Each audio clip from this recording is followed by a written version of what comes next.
All right, I don't know how deep this rabbit hole goes, but we have some breaking news about the Pete Hegseth security scandal that nobody's really talking about. And I want to call this one the triple whammy because this is the third scandal, maybe even fourth scandal that Pete Hegseth has gotten in this week.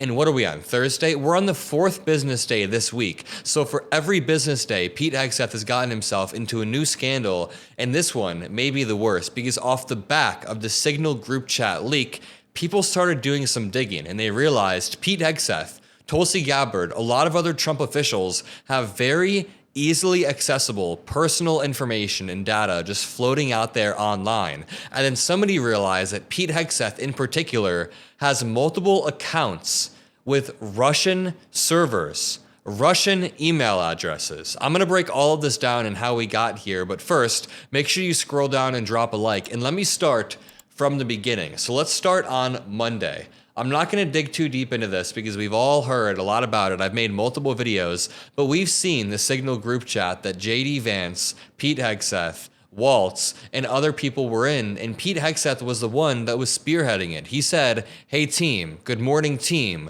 update to team. He's the one that should have been in charge as the Secretary of Defense. That in and of itself was a massive scandal that could have cost American military personnel lives. But then on Tuesday, Pete Hegseth, Tulsi Gabbard, they all testify under oath. Well, not Pete, but Tulsi testified under oath that there was no classified information. Pete Hegseth said there was no classified information. And Jeffrey Goldberg calls the bluff. He says, let me release the text. And what do you know? There was absolutely classified information. I never thought the Trump admin would lie. Obviously I'm being sarcastic. The Trump admin is of course going to lie. But then here's where it starts to get a little bit more scary because yesterday, on Wednesday, we got an article from Der Spiegel, a German newspaper that I couldn't pronounce yesterday and people were really mad at me. But even Fox News, I'm gonna read the Fox News version of it because I like to see how Fox News reports stuff to their audience. It says, reporters say they found Waltz, Gabbard, Hegseth private contact info online.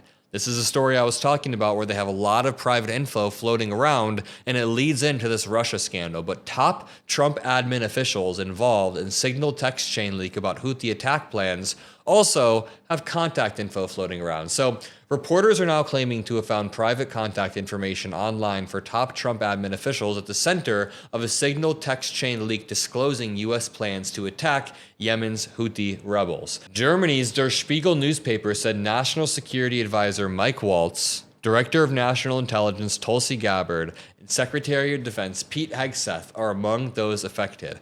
The outlet reported that phone numbers, email addresses, and even some passwords belonging to the officials were found on the internet by its staff after they, quote, used commercial people search engines along with hacked customer data that had been published on the web, therefore putting us all at risk. And you know, it's kind of hard because people's main criticism about the Biden administration was that prices were going up on a day-to-day basis, and inflation was bad. We did have the lowest inflation in the world, but I get how inflation hurt a lot of families in America. And when you can see things that clearly in front of you, you understand, and you're able to criticize the administration much easier.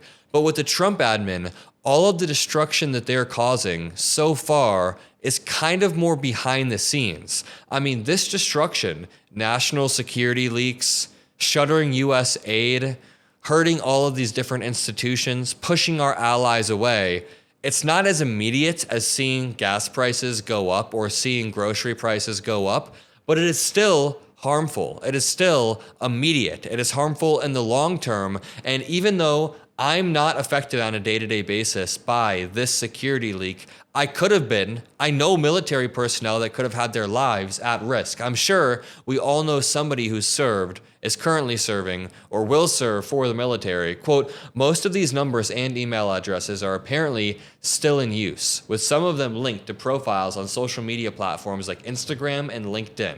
Okay, now that I've run you up to speed on what happened, here's what broke just this morning, on Thursday, March 27th. Somebody said, here's an interesting article about how the Trump administration's security advisors' mobile numbers, their emails, their passwords can all be found in commercial databases and publicly available leaks, which is just dangerous. It shows a lot of things. Number one, recklessness on the part of the Trump admin officials, just a level of carelessness that makes me worry that they're handling some of the top classified intel, handling our safety, and these breaches, again, could cost lives, could lose US more soft power than we've already lost. Now someone says, my question is, why does Pete Hegseth have a Russian email address? And that is a very, very good question. Why does Pete Hegseth have a Russia email address? Someone said, if any journalist wants to dig deeper, send me a DM. But update, the information above was fetched from some of the public leaked databases going around the internet. This particular leak is from 2016, so the account was created before that. The password used was consistent with other accounts allegedly linked to Hegseth. I mean, how much of an idiot do you have to have, as the Secretary of National Defense, your passwords floating around on the internet? I mean, this has happened to my grandma before, but my grandma is not the Secretary of Defense, right? And then somebody added on to that and said, the email is linked to a Russian phone number, +7, and a Proton inbox. Very concerning looking into this. The email for @Pete Hegseth at mail.ru is a Russia-based server, matches the one used for Pete Hegseth at alumniprinceton.edu, which is the university he studied at. They both have P. Hegseth at mail.blah, blah, blah. So it's really, really scary. People are saying that this is called Whiskey Leaks. He's the Moscow Mule. That's what people have been saying online. I just saw a comment that read that. But one of the comments from a Trump supporter that someone sent me earlier, from Jill Ginder, says, oh no, an actual Russian phone number. So what? It's called communicating. Why don't you focus on the Dems who leaked all this information? You think the American people are so stupid we don't know what's going on? Stop it. I'm going to reply to this and say, hey, how's the weather in Moscow? Because Lord have mercy. They say it's called communicating. Communicating with who? The Russians? You're a Fox News anchor and you're communicating with Russians? I guess it lines up. But also they say, why don't you focus on the Dems who leaked all of this information? That is my favorite conservative spin of all of this, that Jeffrey Goldberg is actually the one in the wrong because he's the one who leaked national security intel, even though he was the only one with enough of a brain to be careful enough to withhold this information, to make sure that he vets it, to make sure that he talks to lawyers. And then, after all of the Trump admin officials lied and lied and lied and forced Jeffrey Goldberg's hand, did he come out and share the classified intel. So this is definitely a Russian bot.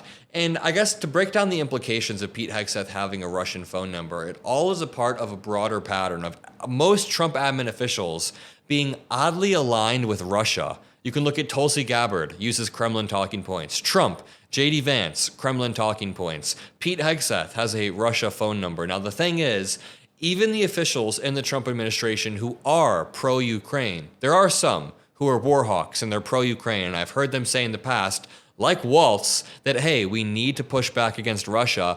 They're still forced into this weird position where they take a pro-Russia stance, and this all leads to a broader erosion of U.S. soft power, of U.S. moral superiority. I mean, not that we have much. We've done a lot of stuff in the Middle East, of course, but the U.S. at least has never annexed territory. People always get mad when I say this, but we've never marched into a country, grabbed that territory over the past, 200 years and said, this is now our land. We'll kill you. That is what Russia's doing, and it's a lot different than what the U.S. has done in other countries, and I'll leave it at that. Drop a like, subscribe. I'll see you all in the next video. Peace out.